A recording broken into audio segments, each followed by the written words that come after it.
ವಾರ್ತೆಯ ಮುಖ್ಯಾಂಶಗಳು. ಜನರು ಪ್ರಾಮಾಣಿಕತನಕ್ಕೆ ಮೆಚ್ಚಿ ಕುವೈತ್ನಿಂದಲೇ ಧನ ಸಹಾಯ ಮಾಡಿರುವ ಕಾಶಿನಾಥ್ ನಾಯ್ಕ್.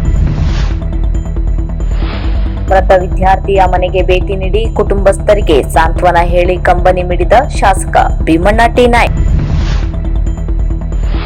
ಬಂಡಲ್ ಮತ್ತು ಕಾನ್ಸೂರ್ನಲ್ಲಿ ನಡೆದ ಘಟನೆ ಬಗ್ಗೆ ಆ ವಸತಿ ಶಾಲೆಯ ವಾರ್ಡನ್ ಮತ್ತು ಶಿಕ್ಷಕರಿಗೆ ಸರಿಯಾಗಿಯೇ ಪಾಠ ಮಾಡಿದ ಶಾಸಕ ಭೀಮಣ್ಣ ನಾಯ್ಕ್. ಗಾಂಜಾ ಮಾದಕ ವಸ್ತು ಸೇವನೆ ಓರ್ವನ ಮೇಲೆ ಪ್ರಕರಣ ದಾಖಲು. ವನ ಮಹೋತ್ಸವ ಮತ್ತು ಗ್ರಾಮ ಅರಣ್ಯ ಸಮಿತಿಗಳ ಲಾಭಾಂಶ ಹಂಚಿಕೆ ಕಾರ್ಯಕ್ರಮವನ್ನು ಉದ್ಘಾಟಿಸಿದ ಶಾಸಕ ಭೀಮಣ್ಣ ನಾಯ್ಕ್. ಶಿರಸಿಯ ಶಾಲ್ಮಲಾ ಭವನದಲ್ಲಿ ಅರಣ್ಯ ಇಲಾಖೆ ಹಾಗೂ ವಿವಿಧ ಗ್ರಾಮ ಅರಣ್ಯ ಸಮಿತಿಗಳ ಆಶ್ರಯದಲ್ಲಿ ಆಯೋಜಿಸಲಾಗಿದ್ದ ವನ ಮಹೋತ್ಸವ ಮತ್ತು ಗ್ರಾಮ ಅರಣ್ಯ ಸಮಿತಿಯ ಲಾಭಾಂಶ ಹಂಚಿಕೆ ಕಾರ್ಯಕ್ರಮವನ್ನು ಗಿಡ ನೆಡುವುದರ ಮೂಲಕ ಉದ್ಘಾಟಿಸಿದರು. ಇದೇ ಸಂದರ್ಭದಲ್ಲಿ ಅರಣ್ಯ ಸಂರಕ್ಷಣೆಯಲ್ಲಿ ಪ್ರಮುಖ ಪಾತ್ರ ವಹಿಸಿದ್ದ ಗ್ರಾಮ ಅರಣ್ಯ ಸಮಿತಿಗಳ ಸದಸ್ಯರಿಗೆ ನಿಯಮಾನುಸಾರ ಲಾಭಾಂಶವನ್ನು ವಿತರಿಸಲಾಯಿತು. ಅರಣ್ಯ ಬೆಳೆಸುವಲ್ಲಿ ಶ್ರಮಿಸುತ್ತಿರುವ ನಮ್ಮ ಭಾಗದ ರೈತರ ಮತ್ತು ಸಾರ್ವಜನಿಕರ ಕಾಳಜಿ ನಿಜಕ್ಕೂ ಶ್ಲಾಘನೀಯ. ಕಾರ್ಯಕ್ರಮದಲ್ಲಿ ಭಾಗಯಾತ್ ಜಮೀನಿಗೆ ಹೊಂದಿಕೊಂಡಿರುವ ಬೆಟ್ಟ ಖರಾಬ್ ಜಾಗದ ವಿಷಯಕ್ಕೆ ಸಂಬಂಧಿಸಿದಂತೆ ರೈತರಿಗಾಗುತ್ತಿರುವ ಗೊಂದಲಗಳ ಬಗ್ಗೆ ತೀವ್ರ ಆಕ್ಷೇಪ ವ್ಯಕ್ತಪಡಿಸಿದರು. ತಲೆಮಾರುಗಳಿಂದ ಸಾಂಪ್ರದಾಯಿಕವಾಗಿ ಬೆಟ್ಟದ ಜಮೀನನ್ನು ನಂಬಿ ಬದುಕುತ್ತಿರುವ ಮಲೆನಾಡಿನ ರೈತರಿಗೆ ಯಾವುದೇ ಅನ್ಯಾಯವಾಗಲು ಬಿಡುವುದಿಲ್ಲ. ಬೆಟ್ಟ ಬಳಕೆದಾರರಾದ ನಾವು ನಮ್ಮ ಸಾಂಪ್ರದಾಯಿಕ ಹಕ್ಕನ್ನು ಹಾಗೂ ಬೆಟ್ಟದ ಜಮೀನನ್ನು ಎಂದಿಗೂ ಬಿಟ್ಟುಕೊಡುವ ಪ್ರಶ್ನೆಯೇ ಇಲ್ಲ ಎಂದು ಈ ಸಂದರ್ಭದಲ್ಲಿ ದೃಢವಾಗಿ ಶಾಸಕ ಭೀಮಣ್ಣ ಟಿ ನಾಯ್ಕ್ ಅವರು ಪ್ರತಿಪಾದಿಸಿದರು. ಈ ಸಂದರ್ಭದಲ್ಲಿ ಅರಣ್ಯ ಇಲಾಖೆಯ ಅಧಿಕಾರಿಗಳು, ಗ್ರಾಮ ಅರಣ್ಯ ಸಮಿತಿಗಳ ಪದಾಧಿಕಾರಿಗಳು, ಪ್ರಮುಖ ಜನಪ್ರತಿನಿಧಿಗಳು ಹಾಗೂ ರೈತ ಬಾಂಧವರು ಉಪಸ್ಥಿತರಿದ್ದರು. ಶಿರಸಿ ತಾಲೂಕಿನ ಬಂಡಲ ವಸತಿ ನಿಲಯದಲ್ಲಿ ನಡೆದ ಅಪ್ರಾಪ್ತ ಬಾಲಕಿ ಮಗುವಿಗೆ ಜನ್ಮ ನೀಡಿ ಕೊಂದ ಘಟನೆ ಹಾಗೂ ಸಿದ್ದಾಪುರದ ಇಂದಿರಾ ಗಾಂಧಿ ವಸತಿ ನಿಲಯದಲ್ಲಿ ವಿದ್ಯಾರ್ಥಿಯೋರ್ವ ಆತ್ಮಹತ್ಯೆ ಮಾಡಿಕೊಂಡ ಘಟನೆಗೆ ಸೇರಿದಂತೆ ಶಾಸಕ ಭೀಮಣ್ಣ ಟಿ ನಾಯ್ಕ್ ಅವರು ಶಿರಸಿ ಮತ್ತು ಸಿದ್ದಾಪುರ ತಾಲೂಕಿನ ವಸತಿ ಶಾಲೆ ಮತ್ತು ವಿವಿಧ ಇಲಾಖೆಗಳ ವಸತಿ ನಿಲಯದಲ್ಲಿ ವಿದ್ಯಾರ್ಥಿಗಳ ಸುರಕ್ಷತೆ ಹಾಗೂ ಮುಂಜಾಗ್ರತೆ ಕ್ರಮಗಳ ಕುರಿತು ಸಂಬಂಧಿಸಿದ ಅಧಿಕಾರಿಗಳೊಂದಿಗೆ ಸಭೆ ನಡೆಸಿ ಅಲ್ಲಿ ನಡೆದಿರುವ ಘಟನೆ ಎಂದಿಗೂ ಮರೆಯಲಾಗದಂತದ್ದು. ಇದರಲ್ಲಿ ನಿರ್ಲಕ್ಷ್ಯ ತೋರಿದ ಯಾರೇ ಆಗಲಿ ಕಠಿಣ ಶಿಕ್ಷೆ ಎದುರಿಸಲೇಬೇಕು.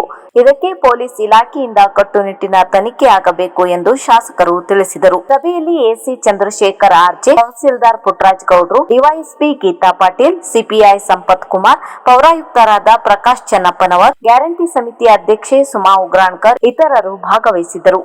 ನೀವು ಶಾಸಕರಿಂದ ಬಂದು ನಮ್ಮ ಕಾಲೇಜಲ್ಲಿ ನಮ್ಮ ಹಾಸ್ಟೆಲ್ ಈ ತರ ತೊಂದರೆ ಇದೆ, ಈ ತರ ಅವಶ್ಯಕತೆ ಇದೆ, ಬೇಕು ಅಂತ ಒಬ್ಬರಲ್ಲಿ ಇಂಡಿಯನ್ ಕೊಟ್ಟಾಗ ಗಮನ ತಂದಾಗ ಅವನ್ನೆಲ್ಲ ನಿಭಾಯಿಸಲು ಸಾಧ್ಯ ಆಗುತ್ತೆ. ಆ ರೀತಿ ಯಾರು ಎಷ್ಟು ಜನ ಮಾಡ್ತಿರೋ ಗೊತ್ತಿಲ್ಲ. ನೀವು ಅಷ್ಟು ಮಕ್ಕಳನ್ನ ಒಳ್ಳೆ ಶಿಕ್ಷಣ ಸಂಸ್ಕಾರ ಕೊಡ್ಕೊಂಡು ಇಚ್ಛೆ ನಿಮ್ಗಿರುತ್ತೆ. ಇದ್ದಾಗ ಅಷ್ಟೇ ಬಿಲ್ಡಿಂಗ್ ಕಡೆ ಗಮನ ಕೊಡಬೇಕಾಗ್ತಲ್ಲ, ಅದು ಮುಂದೆ ಆ ಥರ ಹಾಕ್ಕೊಡೋದು. ಏನೇ ತೊಂದರೆ ಇದ್ರು ನಮ್ಮ ಗಮನ ತನ್ನಿ, ನಾವು ಸಂಬಂಧಪಟ್ಟ ಗಮನ ತರ್ತೀವಿ. ನಿಮ್ಗೆ ಅಲ್ಪ ಸ್ವಲ್ಪ ಹಣ ಆದರೆ ನಾನು ತಕ್ಷಣ ಪುಸ್ತಕ ಮಾಡಿ ಅಲ್ಲಿ ಯಾವುದೇ ರೀತಿಯ ಹಾಸ್ಟೆಲ್ಗಳಿಗೆ ತೊಂದರೆ ಆಗಬಾರ್ದು. ಮತ್ತು ಬಾಡಿಗೆ ಕಟ್ಟಡ ಏನಿದಾವೋ ಅವಕ್ಕೆ ಈಗ ಹೇಳಿನ ನಿಮ್ಮ ಬಾಡಿಗೆ ತಗೊಳ್ಳುವ ಯಾವ ರೀತಿ ಕಂಡೀಷನ್ ಇರುತ್ತೋ ಆ ರೀತಿಯಲ್ಲಿ ಮೇಂಟೆನ್ಸ್ನ ಅವರೇ ಮಾಡ್ಕೊಳ್ಬೇಕಾಗತ್ತೆ. ಏನೇ ಕಿಟಕಿ ಬಾಗಿಲು ಕಾಂಪೌಂಡ್ ಮತ್ತೊಂದು ಏನಾದ್ರು ಬದಲಾವಣೆ ಮಾಡೋದಿದ್ರೆ ಅವರು ಅವುಗಳನ್ನು ತಕ್ಷಣ ಬದಲಾವಣೆ ಮಾಡ್ಕೊಂಡು ಅವನ್ನ ಸರಿಯಾದ ವ್ಯವಸ್ಥೆಯಲ್ಲಿ ಅವು ಇರಬೇಕಾಗುತ್ತೆ. ಅದು ಉಪಯೋಗ ಮಕ್ಕಳು ಪಡಿಬೇಕಾಗುತ್ತೆ. ಇದ್ರ ಜೊತೆಯಲ್ಲಿ ಎಷ್ಟು ಈಗ ಗಂಡ್ಮಕ್ಳಾಗಲಿ ಹೆಣ್ಮಕ್ಳಾಗಲಿ ಯಾವುದೇ ಮಕ್ಕಳನ್ನ ಸರಿಯಾದ ರೀತಿಯಲ್ಲಿ ನೋಡುವಂಥದ್ದು, ರಕ್ಷಣೆ ಕೊಡುವಂಥದ್ದು, ಅವರ ಆರೋಗ್ಯದ ದೃಷ್ಟಿಯಿಂದ ನಾವೆಲ್ಲರೂ ಕೂಡ ಅವರಿಗೆ ಸರಿಯಾದ ವ್ಯವಸ್ಥೆ ಮಾಡ್ಕೊಳ್ಳೋಂಥದ್ದನ್ನ ನಮ್ಮ ಎಲ್ಲರ ಪಾಲಕರ ಇದೆ, ಎಲ್ಲರ ಜವಾಬ್ದಾರಿ ಕೂಡ ಇದೆ. ಅಲ್ಲಿ ತಾವೇನು ಮಾಡ್ತೀರಿ, ಬರೀ ನೀವು ತಮ್ಮ ಆಫೀಸಲ್ಲಿ ಇದ್ದು ನಾನು ಅಲ್ಲಿ ಹೋಗಿದ್ದೆ ಇಲ್ಲಿ ಹೋಗಿದ್ದೆ ಮಾಡ್ತಂತಂದ್ರೆ ನಿಮ್ಮದು ಡೈಲಿ ಮೂಮೆಂಟ್ ಬುಕ್ ಏನಿದೆ ಅದ್ರ ಮೇಲೆ ಮೂಮೆಂಟ್ ಬುಕ್ಕಲ್ಲಿ ಬರೆಯೋದು ಮಾತ್ರ ಸೀಮಿತ ಆಗಬಾರ್ದು. ಇದು ಆಗಬಾರ್ದು ಅನ್ನೋದಕ್ಕೆ ಆಗಬಾರ್ದು ಅನ್ನೋದು ನಾನು ಮೊನ್ನೆ 2 ಹಾಸ್ಟೆಲ್ ಕಾನ್ಸೂರು ಮತ್ತು ಬಂಡಲ್ 2 ಹಾಸ್ಟೆಲಲ್ಲಿ ಘಟನೆ ಆಯಿತು. ಭಾಳ ವಿಭಿನ್ನ ಸಂಖ್ಯೆ, ಯಾರು ತಡ್ಕೊಳಕ್ಕೂ ಆಗಲ್ಲ, ಕೇಳೋಕ್ಕೂ ಆಗಿರ್ತಕ್ಕಂಥದ್ದು, ಸಹಿಸೋಕ್ಕೂ ಆಗದೆ ಆಗಿರುವಂಥದ್ದು. ನಮಗೆ ಎಷ್ಟು ನೋವಾಗುವಾಗ ಆ ತಂದೆ ಗಾಂಜಾ ಮಾದಕ ವಸ್ತು ಸೇವಿಸಿದ ಬಗ್ಗೆ ವೈದ್ಯಕೀಯ ಪರೀಕ್ಷೆಯಲ್ಲಿ ದೃಢಪಟ್ಟ ಹಿನ್ನೆಲೆಯಲ್ಲಿ ಸಿದ್ದಾಪುರ ಠಾಣಾ ಪೊಲೀಸರು ಓರ್ವನ ಮೇಲೆ ಪ್ರಕರಣ ದಾಖಲಿಸಿದ ಘಟನೆ ಜರುಗಿದೆ.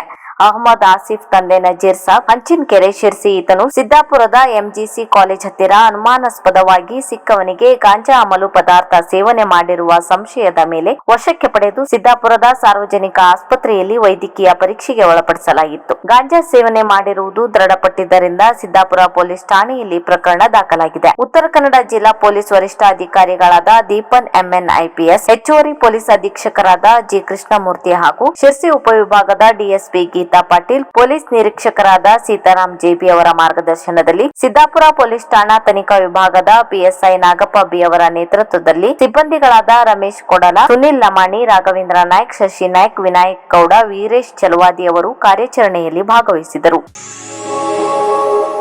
ತಾಲೂಕಿನ ಹಾರ್ಸಿಕಟ್ಟ ಗ್ರಾಮ ಪಂಚಾಯಿತಿ ವ್ಯಾಪ್ತಿಯ ಹುತ್ಗಾರ್ ಗ್ರಾಮದ ವಿದ್ಯಾರ್ಥಿ ಕಾನ್ಸೂರಿನ ಇಂದಿರಾ ಗಾಂಧಿ ವಸತಿ ನಿಲಯದಲ್ಲಿ ಮೃತಪಟ್ಟ ವಿದ್ಯಾರ್ಥಿಯ ಮನೆಗೆ ಶಾಸಕ ಭೀಮಣ್ಣ ಟಿ ನಾಯ್ಕ್ ಅವರು ಖುದ್ದಾಗಿ ಭೇಟಿ ನೀಡಿ ಕುಟುಂಬಸ್ಥರಿಗೆ ತೀವ್ರ ಸಾಂತ್ವನ ಹೇಳಿದರು. ಮೃತನ ಮನೆಗೆ ಭೇಟಿ ನೀಡಿದ ಶಾಸಕ ಭೀಮಣ್ಣ ಟಿ ನಾಯ್ಕ್ ಅವರು ಮಗನನ್ನು ಕಳೆದುಕೊಂಡು ಕಣ್ಣೀರಿಡುತ್ತಿದ್ದ ಹೆತ್ತವರ ಹಾಗೂ ಕುಟುಂಬಸ್ಥರ ಕೈ ಹಿಡಿದು ಧೈರ್ಯ ತುಂಬಿದರು. ತುಂಬಿ ಬಾಳಬೇಕಾಗಿದ್ದ ಯುವ ಪ್ರತಿಭೆಯೊಂದು ಈ ರೀತಿ ಅರ್ಧದಲ್ಲೇ ಇಹಲೋಕ ತ್ಯಜಿಸಿರುವುದು ಅತ್ಯಂತ ದುರ್ದೈವದ ಸಂಗತಿ. ಹೆತ್ತವರಿಗೆ ಮಗನ ಅಗಲಿಕೆಯ ದುಃಖವನ್ನು ಭರಿಸುವ ಶಕ್ತಿಯನ್ನು ಆ ಭಗವಂತ ನೀಡಲಿ ಎಂದು ಶಾಸಕರು ಕಂಬನಿ ಮಿಡಿದರು. ಈ ಸಂದರ್ಭದಲ್ಲಿ ಸ್ಥಳೀಯ ಪ್ರಮುಖ ಮುಖಂಡರು ಹಾಗೂ ಗ್ರಾಮಸ್ಥರು ಉಪಸ್ಥಿತರಿದ್ದು ಶಾಸಕರೊಂದಿಗೆ ಮೃತನ ಆತ್ಮಕ್ಕೆ ಶಾಂತಿ ಕೋರಿದರು. ಅಂತಾರಾಷ್ಟ್ರೀಯ ಮಟ್ಟದ ಅಥ್ಲೆಟಿಕ್ ಜಾವ್ಲಿನ್ ಪಟು ಈ ಕಾಶಿನಾಥ್ ನಾಯ್ಕ್ ಯಾರಿಗೆ ತಾನೇ ಗೊತ್ತಿಲ್ಲ. ತಾನು ಹುಟ್ಟಿದ ಉತ್ತರ ಕನ್ನಡ ಜಿಲ್ಲೆಯ ಗುಡ್ಡಗಾಡಿನ ಪ್ರದೇಶವಾದ ಶಿರ್ಸಿ ತಾಲೂಕಿನ ಪುಟ್ಟ ಗ್ರಾಮವಾದ ಬೆಂಗಳೈ ಹೆಸರನ್ನು ಅಂತಾರಾಷ್ಟ್ರೀಯ ಭೂಪಟದಲ್ಲಿ ರಾರಾಜಿಸುವಂತೆ ಮಾಡಿದವರು. ಅಷ್ಟೇ ಅಲ್ಲದೆ ಒಲಿಂಪಿಕ್ಸ್ ನಲ್ಲಿ ಭಾರತ ದೇಶಕ್ಕೆ ಜಾವ್ಲಿನ್ ನಲ್ಲಿ ಪ್ರಪ್ರಥಮ ಬಾರಿಗೆ ಬಂಗಾರ ಪದಕ ಗಳಿಸಿಕೊಟ್ಟ ನೀರಜ್ ಚೋಪ್ರಾ ಅವರಿಗೆ ಕೋಚ್ ನೀಡಿದವರು ಮತ್ತು ಮಾಜಿ ಇಂಡಿಯನ್ ಆರ್ಮಿಯಾಗಿ ಕುವೈತ್ ದೇಶದ ಅಥ್ಲೆಟಿಕ್ ಜಾವ್ಲಿನ್ ವಿಭಾಗದ ಕೋಚ್ ಆಗಿ ಕಾರ್ಯನಿರ್ವಹಿಸುವವರು. ಇಂತಹ ಒಬ್ಬ ಗ್ರಾಮೀಣ ಭಾಗದ ಮಹಾ ಸಾಧಕ ಕಾಶಿನಾಥ್ ನಾಯ್ಕ್ ಇವರು ಶಿರಸಿಯ ಚಂದ್ರು ಮೊಗೇರಿವರ ಪ್ರಾಮಾಣಿಕತನಕ್ಕೆ ಮೆಚ್ಚಿ ತಮಗೆ ತಿಳಿದಷ್ಟು ಧನ ಸಹಾಯ ಮಾಡಿದ್ದಾರೆ. ತೀರಾ ಬಡವನಾಗಿರುವ ಚಂದ್ರು ಸದ್ಯ ಶ್ರೀ ಮಾರಿಕಾಂಬಾ ಜಿಲ್ಲಾ ಕ್ರೀಡಾಂಗಣದ ಸಿಬ್ಬಂದಿಯಾಗಿ ಕೆಲಸ ಮಾಡುತ್ತಿದ್ದಾರೆ. ಕಾಶಿನಾಥ್ ಅವರು ಶಿರಸಿಯ ಶ್ರೀ ಮಾರಿಕಾಂಬಾ ಜಿಲ್ಲಾ ಕ್ರೀಡಾಂಗಣಕ್ಕೆ ಬಂದ ಸಂದರ್ಭದಲ್ಲಿ ಚಂದ್ರುವಿನ ಬಡ ಸ್ಥಿತಿ ಕಂಡು ಆಗಾಗ ಸಹಾಯ ಮಾಡಿದ್ದಿದೆ. ಇಂದು ಕೂಡ ಚಂದ್ರು ತನಗೆ ಸಿಕ್ಕ 50,000 ಹಣವನ್ನು ಪೊಲೀಸರಿಗೆ ಒಪ್ಪಿಸಿರುವುದನ್ನು ಕಂಡು ಬಡ ಸ್ಥಿತಿಯಲ್ಲೂ ಚಂದ್ರುವಿನ ಪ್ರಾಮಾಣಿಕತನಕ್ಕೆ ಮೆಚ್ಚಿ ಸಹಾಯ ಮಾಡಿದ್ದಾರೆ. ನಿಜಕ್ಕೂ ಕಾಶಿನಾಥ್ ನಾಯ್ಕ್ ಇವರ ಹಾಗೂ ಚಂದ್ರು ಮೊಗೇರಿವರ ಕಾರ್ಯ ಶ್ಲಾಘನೀಯವಾಗಿದೆ.